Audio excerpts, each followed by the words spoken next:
What are we watching here? Last time. Star Wars Legacy. Is that me? Cats, I'll tell you what to do, cats.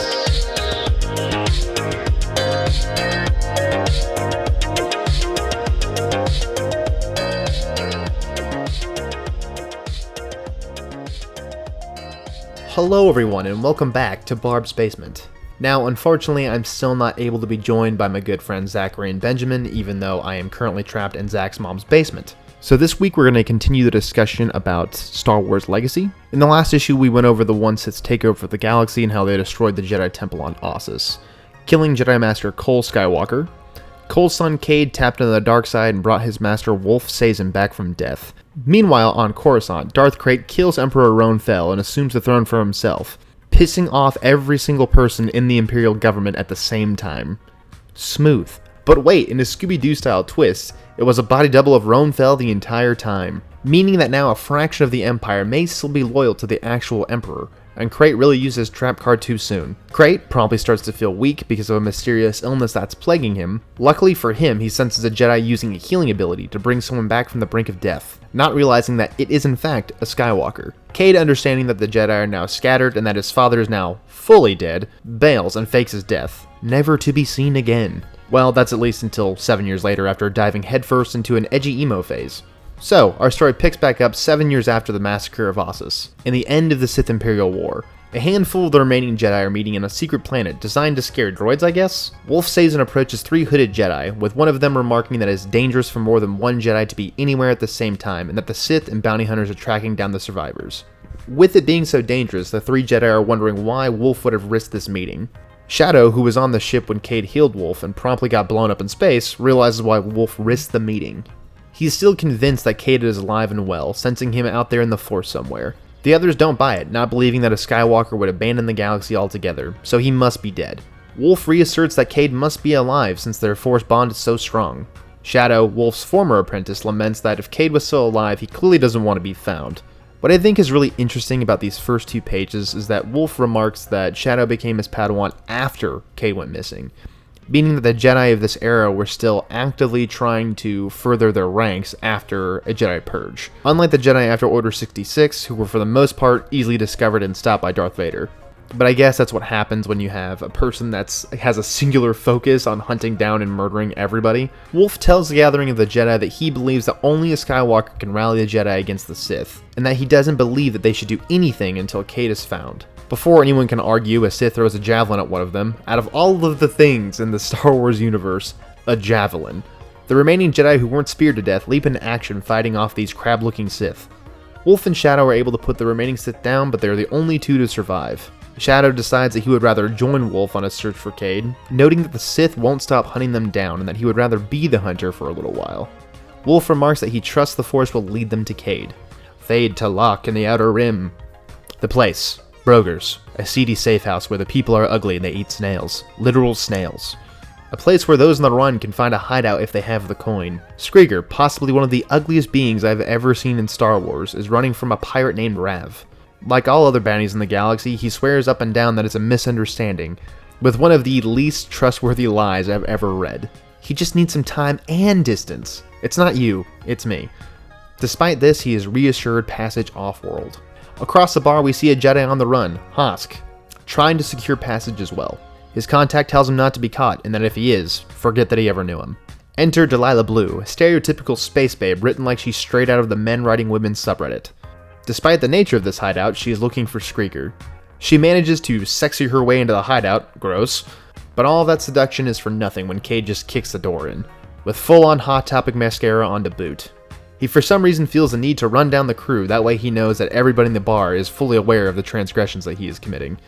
We have Jariah Sin, Delilah Blue, and Kade, last name redacted. Hosk, thinking that they are there for him, panics and uses the Force to throw a glass at the crew. Even though, you know, the Jedi are illegal, he still uses the Force. Skriger is loving it. Jariah is real hot for the credits they can get from a Jedi, but Kade is focused on Skriger. While Skriger is turning to run, Kade gobs him right in the back of his head. Jariah is still going for Hosk as the bar erupts into chaos. Jariah, not willing to risk one-on-one combat, just aims to kill. This is one of the first times that we see Cade still has a little Jedi left in him, despite how much he's been through. He sees that Sin is about to blast Hosk, so to stop the rogue Jedi from dying, he launches Skrieger at his buddy to stop him. Hosk gives a little smirk, sensing that the bounty hunter is force sensitive. Before he can make his escape, Delilah hits him with a sleep dart, directly in the face. But Hosk isn't going to go quietly into the night, as he easily force pushes Delilah, while Sin chucks a thud bug at him, launching him across the room. Sin and Cade get into a little bit of a tiff about how Cade hit him with Skrieger. This is one of the first instances that we see Star Wars no-no words, which I think is pretty funny. Frackin'. Broger, the owner of the establishment, rolls in with some of the most insane-looking droids I've ever seen in Star Wars. I absolutely love the character design in this series. I just think that every single character and every single robot and ship, they just really pop out of the page at you. So this is where we learned that the gang's boss was once just a petty pirate, but now he's some kind of pirate warlord. So Cade successfully uses this to leverage Broger into allowing them to take the rogue Jedi and Skrieger, despite the Cantina's rules against aggression. As an added bonus, they won't tell the Empire that Broger was hiding a Jedi from the Sith, which is like the ultimate sin in the galaxy right now. Now back in their land speeder, Cade asks Sin why he was going to kill the Jedi. This is where we first discover that Sin doesn't trust Jedi because they're able to use the Force and influence people to do things against their will, which is on one hand totally understandable, and on the other, I mean, like, come on man, it's a little racist. Skrieger desperately tries to get Cade to let him go, but it obviously isn't going to work. Hosk sadly tries to convince the gang to let him go, saying that the Jedi were once peacekeepers and a force for good in the galaxy. Sin, mocking the Jedi, asks why he didn't use his lightsaber to stop him. Hosk was apparently never much of a fighter and more of a healer. The Jedi continues to plead. There's a reason why the Sith want Jedi alive.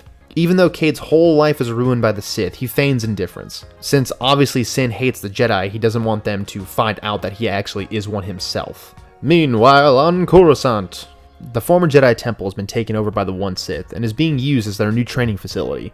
Way to throw salt in the wound there. For all intents and purposes, this is Crate's seat of power. Here, we're introduced to a fan-favorite character in a scantily clad Twi'lek, Talon. So apparently George Lucas loved this character so much that he actually wanted her included in the Star Wars Darth Maul game that was cancelled a few years back. I wonder why he liked her so much. Her training with Darth Ruin is now complete. Ruin admits that she's one of the best that he has ever trained. Surely a man of his teaching ability, Crate will want to keep him around. And he's dead. This is where we see just how indoctrinated the Sith are into this weird cult. Crate has forced it into their brain that literally any command that he gives, they must obey, because he is the Emperor. Even to the point where Talon was raised by Darth Ruin, and she is so ready and willing to kill him. Crate dubs this new apprentice Darth Talon, and declares that his life is hers, and so is her death. Some real Kool-Aid shit happening here. Sensing her ability in the Force, he quickly promotes her to the rank of Hand, the same rank that Mara Jade held for Palpatine. So over the last 7 years since the war ended, Fel's empire didn't just magically go away. Since he was able to make it out, he's been using guerrilla tactics against the One Sith. His daughter, and heir to the Empire, Marissa Fel, has been secretly meeting with Imperial officers to sway them back into the loving arms of her father. And obviously people wouldn't be willing to abandon the Fel dynasty this quickly, because clearly Fel's a lot more benevolent than the Sith ever could be. Cut to Socorro. Talon is hunting down the princess and encounters Imperial Knights Elka Vetter. The Imperial Knights are seriously one of my favorite parts about the Legacy era. There's just so much cool potential there for gray Imperial Force users. And there's a lot of really cool fan theories floating around out there about them. And that's for sure a video for another time. Unfortunately, Vetter was never really much of a match for Talon, and she gets looped and loses her hand. Vetter believes that she was successful in helping the princess escape with Astral Veo. God damn, that name is so hard to say. Astral Veo. Yeah, that's right. The sister of Shadow Veo. Goddamn. But it was all part of Talon's plan, hoping that the princess will run back to her father, revealing his secret location. Talon, after revealing this, gives her the good old-fashioned lightning hands, killing her instantly. Marissa feels Vetter die in the Force, falling to her knees. So this is one of the things that I find really interesting about the Fels, and something that I think a lot of the Expanded Universe fans really like about this dynasty. So somewhere along this bloodline, Jagged Fel's descendants were able to become Force sensitive, and they're all trained from birth to be Imperial Knights. So the common belief is that Jagged Fel and Jaina Solo got married and at some point had children. So if you think about it, the Fels are like long-lost distant cousins to the Skywalkers. And it's just a really interesting thought to think that a Skywalker would at some point become the Emperor. Marissa insists that she must avenge Vetter. She wasn't just her bodyguard, but she was also her friend and teacher. Vea was able to convince the princess that her master gave her life so that they could escape, and that they are bound by their service to others. As the princess's father always says, what duty requires. They flee, potentially falling into Talon's trap.